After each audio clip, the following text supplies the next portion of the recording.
여러분 안녕하세요. 부동산의 변호사입니다. 되게 오랜만이죠? 하반기에는 되게 소송이 많이 밀려서 휴가가 끝나고 9월, 10월이 되게 바쁘죠. 그래서 바빴습니다. 오늘은 체포되거나 구속됐을 때 변호인을 왜 빨리 선임해야 되는지 그거 얘기 한번 나눠보려고 해요. 체포는 어떤 경우에 할 수 있냐면은 그 현행범 체포, 여러분이 제일 잘 알고 계시는 현행범 체포가 있고, 두 번째는 긴급 체포가 있고, 세 번째는 영장, 사전 영장을 발부해서 체포를 하는 경우가 있어요.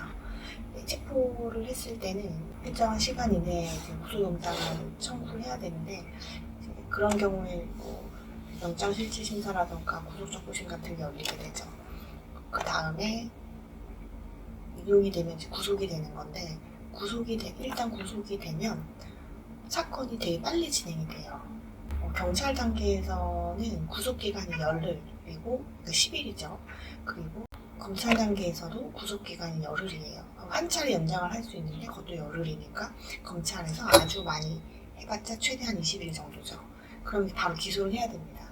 기소가 되면은 이제 1심이나 2심에서는 원칙적으로 2개월이에요. 두 차례 연장 가능하니까 6개월까지 가능한 거죠. 이렇게 법의 형사소송법에서 구속기간을 제한을 하다 보니까 수사기관에서도 빨리빨리 최우선적으로 구속사건을 먼저 처리를 하죠. 그리고 검찰에서 이제 검찰을 빨리 송치를 하고 검찰에서도 빨리 이제 기소를 하게 되는 겁니다.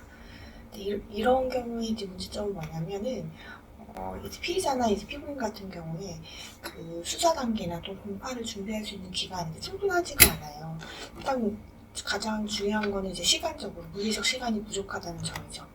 고민도 하고 변호사 상담도 받아보고 그 변호사랑 얘기를 하면서 이제 본인이 경험했던 그 당시의 실체적 진실에 대해서 이제 얘기를 하면 여러 정황들을 이제 가지고서 변호사가 그날 그 사건 당시의 실체적 진실을 구성을 해보고 어떻게 접근하는 것이 좋을지 리서치도 해보고 이런 좀 물리적 시간이 필요한데 일단 그게 안 돼요.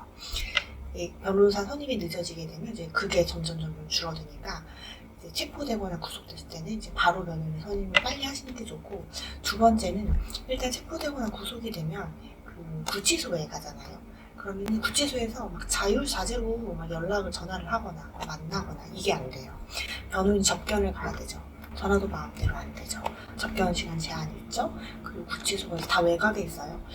이제 가려고 하면 이제 시간이 많이 드니까 이렇게 구치소에서는 일단 물리적으로 공간이 분리되어 있다 보니까 이제 구치소가 아닌 집에서 생활하는 경우라는 차원이 좀 다르게 됩니다. 그리고 증거를 본인이 수집할 수 있는 개인적으로 자기가 시간을 들여서 증거를 수집할 수 있는 여건도 안 되죠.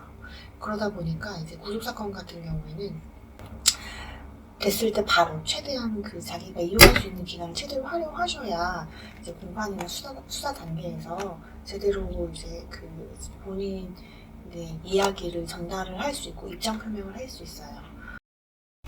물론 이제 체포됐을 때 긴급 체포, 현행범 체포, 사전 영장에 의한 체포 방법이 있는데 영장 없이 체포할 수 있는 경우가 이제 현행범 체포하고 긴급 체포 이거 두 가지거든요. 그러면 저도 이제 공검사로 있을 때 민간에서 종로분자서나 이런 데서 현행범 체포 또는 긴급 체포 돼서 사건 들어오는 경우들이 있어요.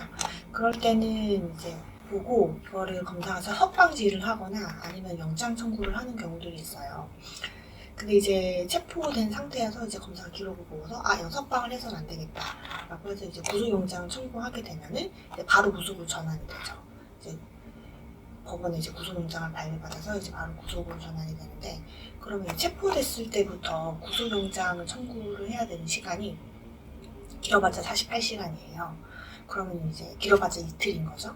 그러니까 일단 체포가 되게 되면은 바로 구속으로 이제 전환이 되면 사건이 이제 엄청 빨리 진행이 된다는 말입니다. 그래서 체포되거나 구속됐을 때는 바로 변호인 선임하는 게 좋고, 그리고 일단 그 현행범 체포나 긴급 체포돼서 체포가 됐다, 석방됐다 하더라도 체포된 이후에는 체포됐을 때는 바로 변호인 선임하는 게 좋아요. 그리고 석방됐을 때도 바로 변호인을 찾아가서 조력을 받으시는 게 좋은데 그 이유가 뭐냐면은 이런 판례가 있어요. 현행범 체포 현장에서 이제 현행범 체포 현장에서 긴급 압수를 하는 경우가 있어요. 그거는 이제 형사소송법에 의해서 영장 없이 현행범 체포를 하면서 이제 압수나 이제 수색도 가능하도록 하고 있는데, 근데 중요한 건 뭐냐면 어떤 경우도 있냐면 카메라 촬영 같은 이런 현행범 체포를 하기 이전에 그 현행범 체포를 하고자 하는 그런 분위기가 막 물씬 전해진 알잖아요, 사람들이. 내가 지금 체포가 되겠구나. 신고해서 이제 경찰 출동해가지고 지금 막 분위기 험악하니까 경찰도 막 이렇게 무섭게 하고 그랬을 때 물건을 달라고 하는 경우가 있어요. 근데 그때 이제 실무에서 경찰들이 어떻게 하냐면은 이거는 이미 제출이니까 제출을 할 수도 있고 안 할 수도 있고 그건 본인이 선택할 수 있다, 이렇게 설명을 해주지 않고 그냥 막 이제 강압적으로 달라고 하는 거죠. 그러면 이제 분위기가 이제 무서워가지고 다 줍니다. 이제 판례에서는 뭐라고 하냐면 현행범 체포 현장에서는 이미 제출이 인정될 수 없다. 왜냐면 현행범 체포가 임박하거나 현행범 체포가 되는 그 현장에서는 누가 봐도 피의자가 자유의사에 따라서 주고 싶으면 주고 안 주고 싶으면 안 주고 사실 그럴 가능성은 없다는 거예요. 그렇기 때문에 검찰 측에서 정말 본인의 자발적 의사에 의해서 줄 수도 있고 안 줄 수도 있는데 자발적으로 줬다라는 특별한 사정이 입증되지 않는 이상은 이미 제출물은 허용될 수 없고 그때 가져간 거는 무협수집 증거에 해당한다라는 판례가 있어요. 그러면 이제 대부분 수사는 앞에 증거를 타고 가서 이렇게 수사가 진행이 되기 때문에 이미 제출물이 무효수집 증거라면은 그 이후의 증거, 이를 기반으로 인해서 체증된 증거들은 같이 증거 능력이 없단 말이에요. 어쨌든 그 체포되거나 이제 구속됐을 때는 변호를 최대한 빨리 선임을 하는 게 좋고, 그 과정에 있어서 최대한 조력을 받기 위해서는 그 시간을 넉넉히 가져라 라는 거를 제가 말씀을 드리고 싶어서 말씀을 드리고 싶었어요. 다음에도 자주 하겠습니다.